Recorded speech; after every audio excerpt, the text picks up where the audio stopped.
Joining me now for some more reaction and analysis is Peter Boockvar. He's the CEO of Bleakley Advisory Group and a CNBC contributor. Peter, welcome. And this really is a strange moment, like Gunlock alluded to, because on the one hand, those of you, and I, again, credit you for warning about some of the inflation that we are going to face here, we're seeing all of these signals of this being a true problem, and we're also seeing signs of a slowing economy. What is this going to mean for markets? Hi, Kelly. Well, we're reminded that the consumer pretty much dominates the U.S. economy. So as they go, so goes the economy. And inflation and falling real wages is already immediately crimping the attitude out there, as seen in the confidence numbers you said.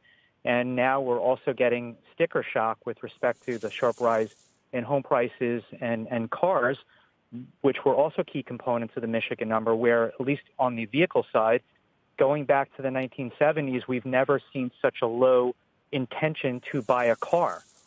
So we have no choice but to talk about recession. But keep in mind also is that monetary policy itself will likely put us into recession because we don't have normal economic cycles anymore. We have credit cycles that ebb and flow with the cost of capital.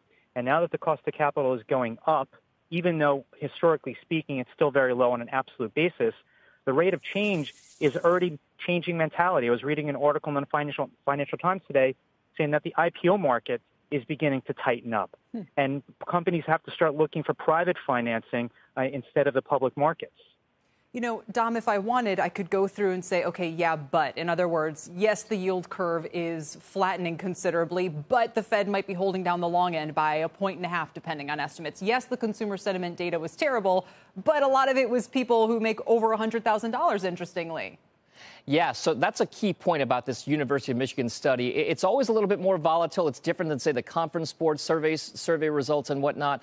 But what was curious, and the big caveat, the context around that big drop in sentiment to these multi-year lows was driven pretty much entirely by a drop in sentiment among those respondents who make $100,000 a year or more. So it tilts more towards the upper middle class and affluent side of these survey respondents. Now, ostensibly, you can talk a little bit about the inflation picture and everything else being part of that story. But if you start to connect the dots, if you do have survey respondents making more than six figures or at least that amount, it maybe tends to lead you to this idea that those people may have more exposure to things like the stock market. So on a sentiment perspective, if inflation is driving interest rates higher and interest rates going higher are driving the stock market lower, perhaps, then that sentiment it's kind of like a circular vicious cycle type effect, right, where those people are the ones who are driving a lot of the sentiment lower. As opposed, you could argue, to the broader public, which is also feeling the inflationary pinch. So, Peter, you know, tell me what you think this all means for the Fed as people are scrambling to up the number of rate hikes that the Fed has to do this year, while at the same time we're getting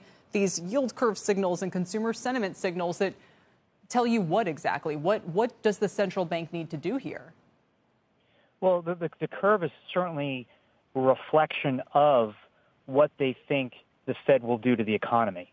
I mean, that's always paid to steepen the curve when the Fed is easing and to flatten when the Fed is tightening, because we know the inevitable result. So it's somewhat for the Fed to look at the curve and say, okay, maybe we should not raise rates. Well, it's somewhat circular because it's the market's belief of their rate hikes on the short end that is resulting in this flattening. Now, with respect to QE and how that influences the curve, it's tricky also because in theory you would say, okay, if the Fed is going to stop buying bonds, if they're going to shrink their balance sheet, long rates would rise.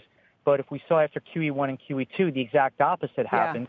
When QE turned on, rates actually went up. When it turned off, rates went down. So it's an impossible situation that they've put themselves in. And the question now is what level of pain are they willing to tolerate, both in terms of economic activity and where the markets go, before they get spooked? But because of the elevated level of inflation, even though it will slow on a rate of change basis, it's still going to leave them very little flexibility to react to try to pull back.